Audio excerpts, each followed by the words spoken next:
Legal, estamos de volta aqui no Antenados na Geral. E ó, no off o negócio tava bombado aqui. Aqui o debate tava comendo solto. Eu tô Nerval e é Walter. Tô com esse nome na cabeça. Pastor Walter, eu volto contigo. Obrigado. Eu estava aflito aqui. Mas deixa você deve ter notado, desde a minha primeira fala, que eu não dou o tempo para mim, apesar de ter seu devido valor, apesar de ter, ele não é colocado nunca na minha fala, em momento nenhum ele é colocado em primeiro plano. Eu sempre digo aqui que as pessoas, a comunidade, a fé comunitária, a comunhão é que importa.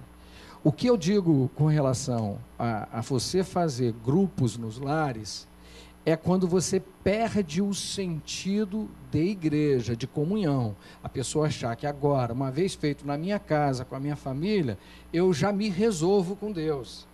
E aí, por conta disso, o cuidado que tem que se ter é que senão daqui a pouco nós estamos todos desfacelados. Daqui a pouco nós estamos, inclusive, sem lideranças. Então, essa é a preocupação. Não há nada de errado em ser a igreja lá na sua casa. Eu sou igreja no meu trabalho, eu sou igreja na condução por onde eu passo, eu sou igreja.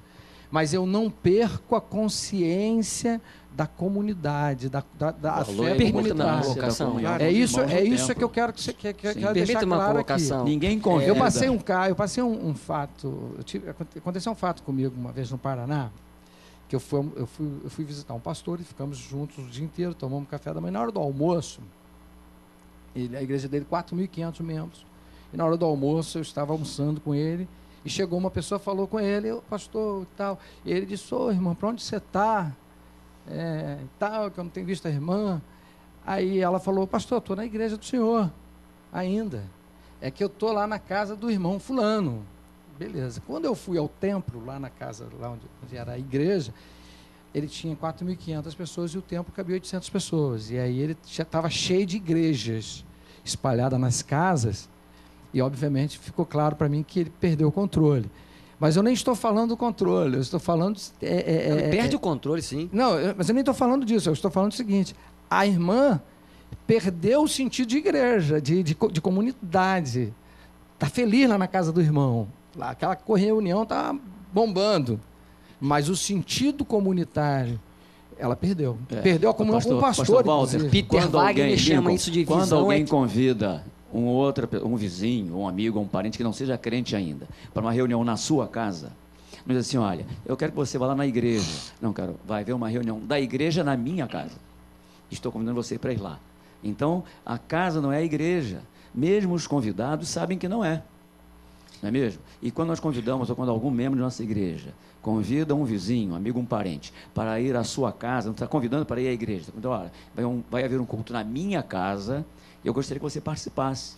A igreja que eu pertenço vai estar na minha casa, eu estou convidando você. Ou então, a igreja que tem os pequenos grupos, ou célula, seja que nome for, da mesma maneira. Geralmente são grupos para edificação. São os crentes de uma determinada que se reúnem em algumas casas para sua edificação. Se convida alguém, também não convida para ir à igreja. E aqueles membros da igreja que estão ali naquela casa reunidos para se edificarem mutuamente, também não dizem, olha, vai ter reunião, vai ter reunião na igreja, na casa de fulano de tal. Não, o nosso grupo, ou a nossa célula, que é da igreja, vai se reunir na casa do irmão ou da irmã tal. Então ninguém convida para ir à igreja. Deixa a casa, mas é a igreja que está lá. Foi nesse sentido que eu coloquei. Deixa eu colocar aqui uma coisa. Quando a gente fala de organismo e organização e grupo nos lares, existe, na verdade, aí, tá, uma linha quase que tênue. Ok? Quando eu falo de organismo, funciona muito bem trabalho nos lares. Agora, enquanto organização, não. Os lares se tornam até uma questão subversiva. Vão me roubar. Aí o camarada faz 30, 40, 50 mesmo, sai daquela instituição e vai montar outra. Torna-se uma visão subversiva. Então o que acontece? A igreja, na essência, organismo, ela precisa funcionar. Paulo fala de ligaduras, juntas, ligações, relações. Isso é a igreja. Agora, enquanto ela está reunida na casa do irmão Lincoln, ali é uma parte de um grupo de pessoas que tem uma funcionalidade, é uma função, não é ministério, é função. Ali se reúne parte do corpo, onde se integra um corpo, onde se tem um templo, enfim, ali é parte de uma igreja, que também é uma igreja.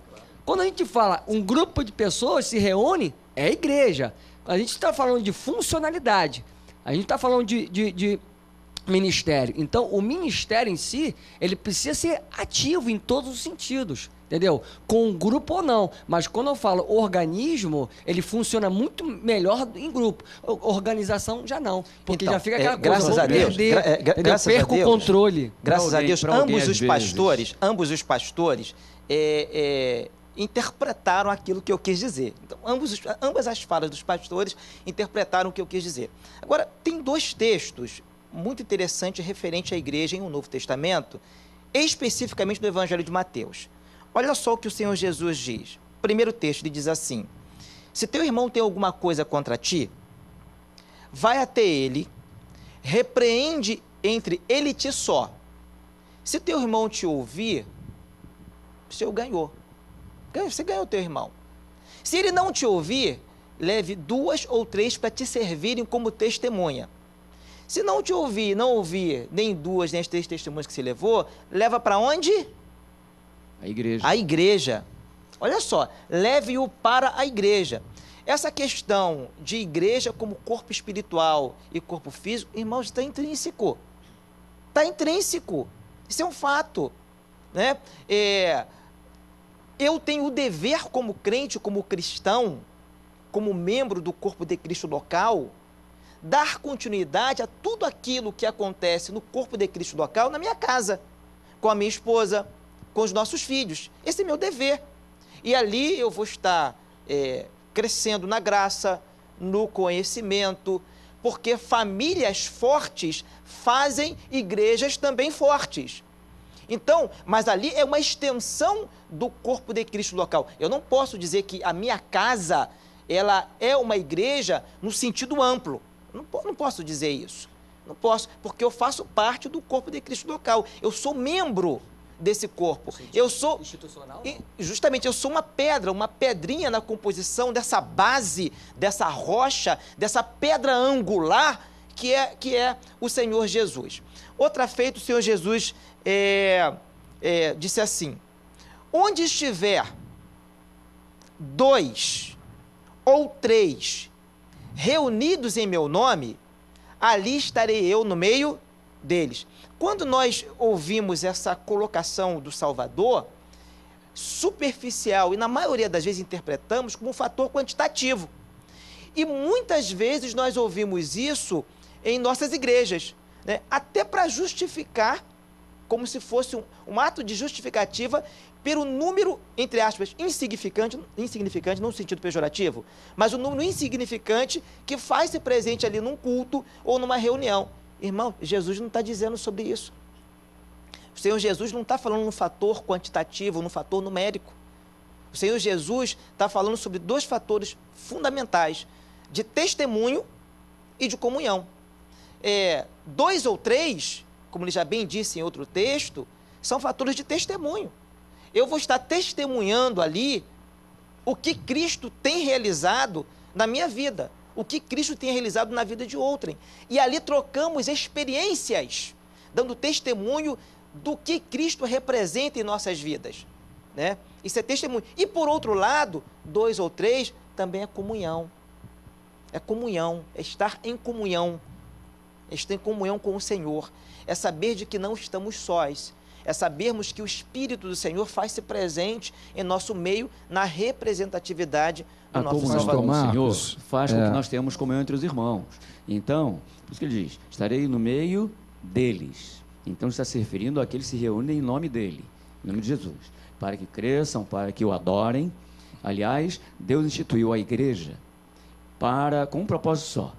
O propósito de Deus para a igreja, corpo de Cristo, é a adoração. Esse é o propósito com o qual Deus instituiu e sustenta a igreja, para adorá-lo.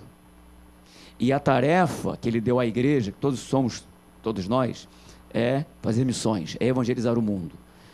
sereis minhas testemunhas. Muitas vezes nós gostamos de ouvir o testemunho do homem. Testemunho de homem nenhum salva homem nenhum. Agora, o testemunho de Cristo na vida do homem faz com que esse homem, que é igreja, realmente viva de acordo com aquilo que Deus quer que ele viva e obedecendo a sua palavra para adorá-lo, porque só aquele que é verdadeiro adorador será também tornado fiel servo. O maior testemunho do crente é a salvação em Cristo Jesus. Esse é o seu maior testemunho. O maior testemunho do crente é a bênção, a graça da salvação. Esse é o testemunho do cristão. E todos os dias nós temos que celebrar essa bênção que o Senhor nos otorgou por meio de Cristo, né? Quando Jesus disse, sereis minhas testemunhas, o que o Senhor Jesus está dizendo para os seus discípulos quando vai enviá-los a todo mundo para pregar o Evangelho, é ser testemunha daquilo que Cristo fez em suas vidas. Quer dizer, Cristo os salvou. E é essa perspectiva de salvação que as testemunhas de Cristo estarão divulgando, propagando, evangelizando. É nesse sentido que quis dizer. É aquilo que Cristo fez. Ser testemunha envolve ter conhecimento. Quando os 70 voltaram, eles voltaram alegres. Eles foram enviados. Estavam tão alegres, tão felizes, que eles disseram, Senhor, em teu nome até os demônios nos submetem. Aí Jesus falou assim, vocês estão alegres? Alegrai-vos, porém, primeiro, que os vossos nomes estão inscritos aonde? No livro da vida. Sabe o que é isso, irmãos? Isso é salvação, é a alegria da salvação. E quando eu disse testemunho, eu disse assim, nesse sentido. Eu vou pro break, preciso ir pro break rapidinho, Salvador. O assunto está muito legal, mas a gente volta no próximo bloco. Antenados na geral, sua tarde, sua madrugada, uma beleza. E a gente por aqui, sempre com assuntos muito bacanas para sua vida. Eu volto já, não zapeia não, hein? Volto já.